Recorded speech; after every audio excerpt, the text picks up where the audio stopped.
Bienvenue sur Africa 24 dans cette nouvelle édition du Morning News. Voici les titres.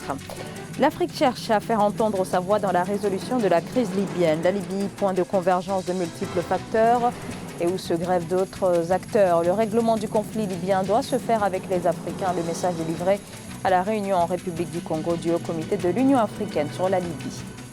Hausse au Maroc du nombre d'abonnés Internet. Ils sont plus de 25 millions à travers le pays. Le décryptage à suivre dans ce journal. Et l'Organisation mondiale de la santé considère que des niveaux alarmants de propagation ont été atteints. L'OMS déclare le Covid-19 comme une pandémie. Face à la propagation du virus, des pays comme le Rwanda renforcent leurs dispositifs sanitaires, mais aussi la prévention. Et on commence par cette réunion à Brazzaville, en République du Congo, du Haut Comité de l'Union africaine sur la Libye. Cette rencontre intervient quelques jours après la démission de Ghassan Salamé, envoyé spécial des Nations Unies en Libye. Cette réunion de l'Union africaine entend jeter les bases du futur forum de réconciliation interlibyen que l'UA veut organiser. Plusieurs dirigeants ont pris part à cette rencontre de Brazzaville. Parmi les pays invités, l'Afrique du Sud, l'Égypte et l'Algérie.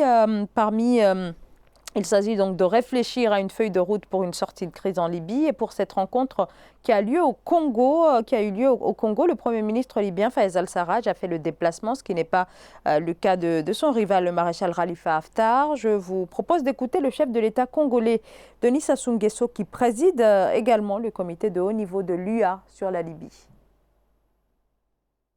À l'occasion des présentes assises, il nous faut donc adresser un message sans équivoque sur la mise en place de la commission préparatoire de la conférence de réconciliation nationale interlibyenne inclusive. À ce propos, notre conviction appelle à une composition équitable de cette instance. Chaque acteur concerné, y compris les chefs de tribus et des villes, les femmes et les jeunes, devant se reconnaître dans cet organe, levier incontestable de la renaissance libyenne. Le nombre d'abonnés Internet a atteint plus de 25 millions de personnes en 2019 au Maroc, soit une hausse de 11,43% par rapport à l'année 2018. Percée donc d'Internet dans le pays qui possède désormais un taux de pénétration de plus de 71% de la population. Siamlo Victoria Sedji. Les Marocains de plus en plus connectés. D'après l'agence de réglementation des télécommunications ANRT, en 2019, les abonnés Internet au Maroc se sont élevés à 25,38 millions, soit une hausse annuelle de 11,43% par rapport à 2018. En 2018, ils avaient augmenté de seulement 2,6% comparé à 2017. Ça part d'une certaine volonté politique de vouloir développer déjà le secteur en partant par exemple par l'ouverture même de ce secteur à d'autres acteurs. Chacun veut avoir une part de marché. En une année, le taux de pénétration a grimpé de 71,33%. Les abonnés au parc de la 4e génération des standards pour la téléphonie mobile 4G ont atteint 15,72 millions, soit une augmentation de 63,66% contre 40,61% en 2018. Selon l'ANRT, l'évolution qu'a connue le parc de l'Internet mobile dans le pays a eu un effet direct sur l'usage de la data mobile, dont le trafic a progressé de plus de 30% sur une année. Quand on voit le Maroc ouvert à tout ce qui est innovation, innover dans ce secteur-là, comment les services sont créés pour que ces services-là puissent bénéficier à la population. C'est pas étonnant. C'est tout le secteur de la téléphonie qui affiche une embellie. Notons qu'en 2019, le parc de la téléphonie mobile a affiché de bons rendements. Toujours selon l'ANRT, 46,67 millions de personnes se sont connectées à un téléphone mobile. Il s'agit d'une croissance annuelle de 4,31% et d'un taux de pénétration de 131,14%. La République démocratique du Congo s'est dotée d'une nouvelle direction pour la gestion de la dizaine de corridors qui traversent le territoire. L'objectif est de promouvoir une gestion efficace des opérations dans les secteurs des transports, des réseaux de communication et de l'agriculture. Les détails de Thierry Ndassa. La structure de gestion et de coordination des corridors de la République démocratique du Congo a été créée ce 9 mars 2020. Après plusieurs années d'attente, la Direction générale des corridors du développement industriel permettra de stimuler les investissements dans le pays. De même, elle devra favoriser la création des richesses le long des corridors de transport de la sous-région. Pour les autorités, les différentes voies d'accès seront consacrées au transport des marchandises, tandis que des activités industrielles devront être développées tout le long de ces corridors. On s'est rendu compte que la République démocratique du Congo a 10 corridors qui la traversent dans le cadre de la région SADC. Il était normal qu'on puisse créer une structure qui coordonne tous les différents corridors qui traversent le pays. Et nous avons obtenu cela grâce au ministre de l'Industrie, Julien Palakou. C'est depuis 2003 qu'on se bat pour obtenir cette structure. La Direction générale des corridors est une structure multimodale composée d'axes routiers, ferroviaires, fluviaux et aériens. Le corridor de transport a également pour but de fournir une connexion économique efficiente entre des centres d'activité économique permettant de relier des pays enclavés à un pays voisin ayant un accès maritime. Donc, il est de l'obligation de l'État côtier d'ouvrir l'accès à la mer à l'État enclavé. Ça fait partie des obligations internationales de l'État côtier. Et il se fait qu'en tant qu'Africains, puisqu'on est des États frères, la solidarité qui est entre nous nous a également permis de créer nous-mêmes des instruments qui permettent aux États enclavés de participer au transport et d'avoir accès à la mer. D'après le directeur général du corridor de développement industriel Congo central, Gilbert Kabwe-Kazadi, la prochaine étape après la création de cette structure sera la nomination des différents acteurs chargés du fonctionnement de cette direction générale. Le célèbre fabricant de chaussures Bata, présent dans 70 pays, a fait son grand retour au Nigeria avec le lancement d'une usine à Abuja, une infrastructure qui doit permettre de relancer et de revaloriser la production locale de chaussures. Gladys Mwamba. L'industrie de la chaussure reprend sa course au Nigeria avec le retour du fabricant de chaussures Bata. Le cordonnier d'origine tchèque, basé en Suisse, avait quitté le pays dans les années 1980. Mais Bata Nigeria a signé son grand retour fin 2019 avec une nouvelle usine d'une valeur de 350 millions de naira, implantée dans la capitale fédérale Abuja. Le but, donner du galon à la production locale de chaussures au Nigeria. Le fossé s'est creusé pour remplir la production de chaussures en grand volume et en grande quantité. Si vous regardez la population du Nigeria, elle a augmenté au moment où Bata a quitté le pays.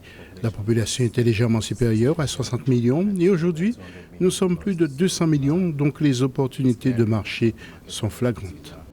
Le retour de Bata Nigeria entre dans le processus du Made in Nigeria, entamé par le gouvernement depuis quelques années. Une centaine d'artisans, tous locaux, sont employés dans cette usine qui peut produire plus de 500 000 chaussures par an. Une production portée par l'industrie du cuir, nouvelle mine d'or du pays, susceptible de devenir une clé de croissance industrielle, pouvant générer plus de 700 000 emplois. Nous avons du cuir sur place. Il n'y a aucune raison pour que la chaîne de valeur du cuir ne soit pas complète ici. Il n'y a aucune raison pour que nous exportions du cuir. Nous pourrions le faire parce que nous gagnerions de l'argent. Mais nous ne le faisons pas car nous avons le pouvoir de compléter la chaîne de valeur ici. Et nous y parvenons parce que les fabricants de chaussures le font. Et Bata devrait pouvoir le faire aussi d'une manière plus importante, voire beaucoup plus importante. Le Nigeria mise sur sa production locale pour proposer des produits de qualité à des prix abordables. Bata Nigeria couvre ainsi un éventail de prix variant d'un peu plus de 6 000 naira, soit $16 pour des chaussures d'enfants, à 34 000 naira, soit $111 pour des bottes en cuir. L'épidémie de coronavirus continue de s'étendre, notamment en Afrique, avec des cas majoritairement importés d'Europe. L'un des principaux foyers de l'épidémie parti de Chine. Au Rwanda, pays qui n'a pas de cas enregistrés, les autorités renforcent les dispositifs sanitaires. C'est un sujet de la rédaction. Au Rwanda, pour éviter la propagation du coronavirus, le lavage des mains est désormais exigé avant de monter dans les transports en commun. Un lavage avec soin à partir de ces lavabos installés par les autorités. La peur de cette maladie est normale. Elle nous pousse à prendre de sérieuses mesures préventives avant que la maladie ne survienne. Ce genre de mesure est nécessaire pour éviter sa propagation rapide si elle se propage jusqu'ici. Le continent africain est relativement épargné par l'épidémie de coronavirus, mais des cas de contamination sont apparus dans plusieurs pays. Le Rwanda n'a déclaré aucun cas de Covid-19. Mais la République démocratique du Congo voisine a confirmé son premier cas mardi 10 mars. Nous sommes profondément préoccupés à la fois par les niveaux alarmants de propagation et de gravité et par les niveaux alarmants d'inaction. Les autorités ont pris des mesures de prévention supplémentaires. Tous les visiteurs sont désormais contrôlés et soumis à un questionnaire de santé à leur arrivée sur le territoire. Ceux représentant des symptômes du Covid-19 sont considérés comme des cas suspects et sont placés en isolement.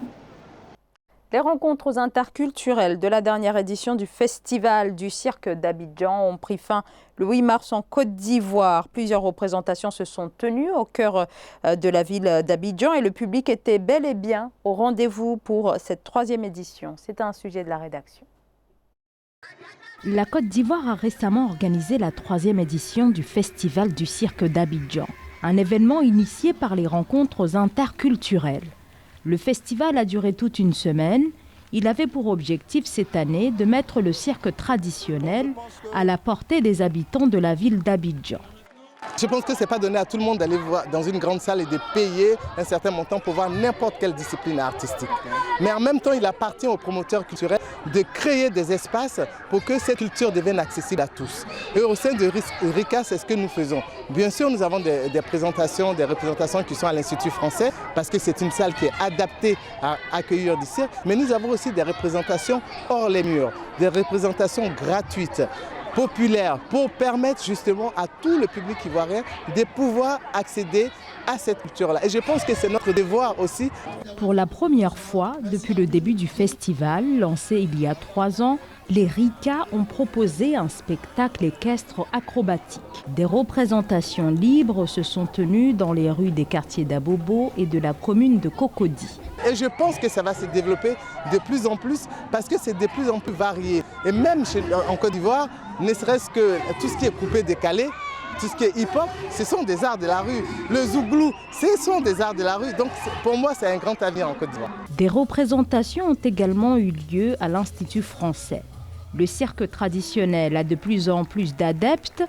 Pour le cirque d'Abidjan, les troupes sont venues de toute l'Afrique subsaharienne, notamment du Bénin, du Burkina Faso, du Gabon et de la Côte d'Ivoire, mais aussi d'Europe. Ce journal a été réalisé par l'ensemble de la rédaction. Merci de votre fidélité. Dans un instant, une nouvelle édition de l'actualité sur Africa 24.